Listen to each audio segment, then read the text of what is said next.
ピノキオが入隊してから1ヶ月が経った。当然ながら正規の手続きなどしていない。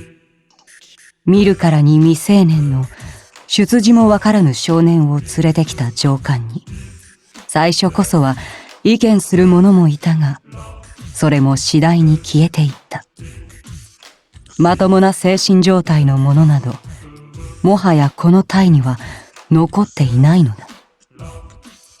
己の可逆的な欲望に狂った隊長と、思考能力を奪われた隊員たち。その中でピノキオは、はい、了解しました。次々と下される理不尽な命令に必死に従っていた。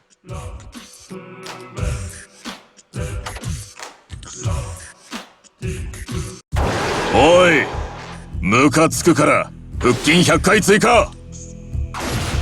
はい、了解しました。腹減ったからお前の分の夕飯よこせよ。はい、了解しました。これはさすがに我が輩も並行するのう。誰も彼もピノキオを使うせいで我が輩がこき使う隙がない。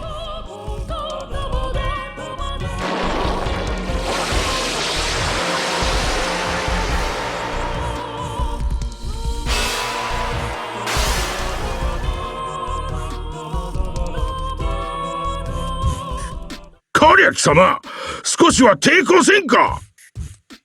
日付が変わる頃に、ようやく解放されたピノキオに向けて、くるみ割り人形はとうとうと説教を始めた。こんな状態は訓練とは呼べん。もはや虐待というべき。人形の言葉に気のない返事をしながら、ピノキオは寝る準備をしている。そもそも貴様が何でも言うことを聞いてしまうから奴らが図に乗るのだ。貴様はもう少しものを考えてから。ごめん。おやすみ。わめく人形をよそに、ピノキオは奇妙な充実感を抱きながら眠りについた。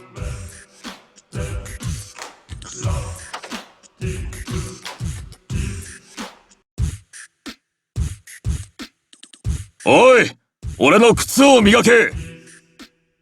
朝一番に部屋に乗り込んできた隊長から唐突に命令を下される。寝ぼけ眼で答えたら目覚ましだと殴られた。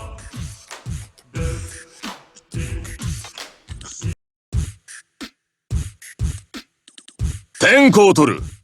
番号始め。点呼がうまくできなかった罰として、朝から腕立て伏せ500回を命じられた。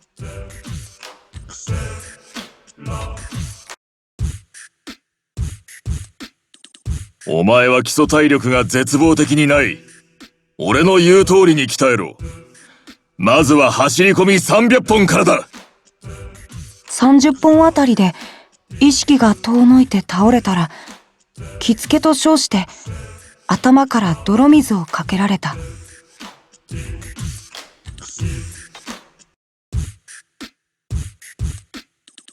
お前、姿勢がなってないぞ。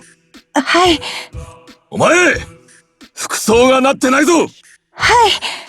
お前、存在がなってないぞ。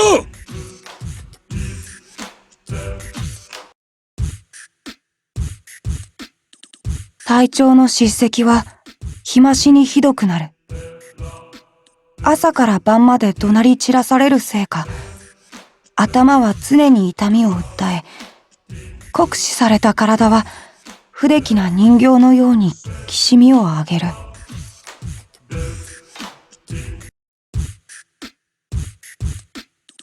怒られるばかりの辛い日々。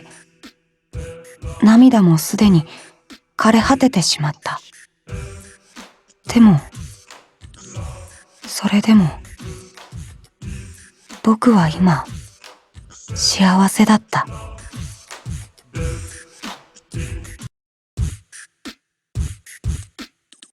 いいか、ピノキオ。俺はお前のことを思って叱ってやってるんだ。俺の言うことを聞いていれば、いつか立派な隊員になれる。お前には素質がある。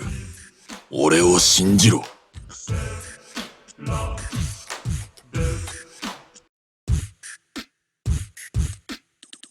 自分では何も決められない。役立たずで優柔不断な僕を、隊長は見捨てないで叱ってくれる。彼の言うことに従っていれば、僕はきっと立派な人間になれるんだ。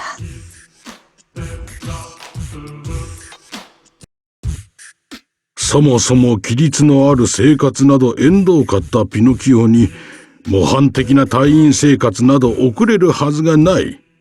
それを見抜いてのことなのだろう。隊長はピノキオを教育という名目で集中的に虐待した。しかし、依存体質のピノキオは命令されることそのものに快感を抱き始めている。結果、貧乏くじを引かされたのはピノキオと同じ班の隊員たちだった。ピノキオが何かを失敗するたびに連帯責任のせいで彼らも同じ罰を受けるからだ。あいつさえいなければ。恨みのこもった視線がピノキオに集中した。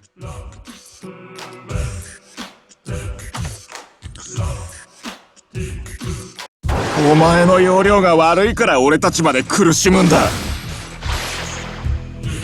お前さえいなければ俺たちは。出て行け。この隊から消えろ。ごめんなさい。でも僕、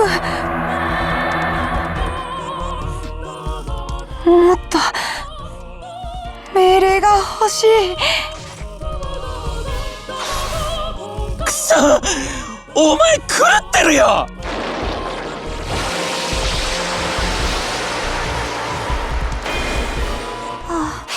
助かった。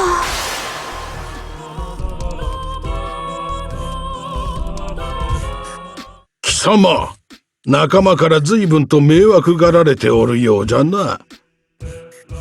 訓練を終えてベッドに倒れ込むピノキオにくるみ割り人形が話しかける。貴様のやっていることは周りを巻き込んだ自虐じゃ。そうしてまでついていくべき上官か。その価値はあるのか。命令を欲するなら別の者に指示を仰ぐべきではないか。静かな口調で正論を述べるくるみ割り人形に対し、ピノキオは耳を塞ぐ。僕はこれでいいんだ。隊長が僕を導いてくれるから。その夜に見た夢の中では、杖がじっとピノキオを見つめていた。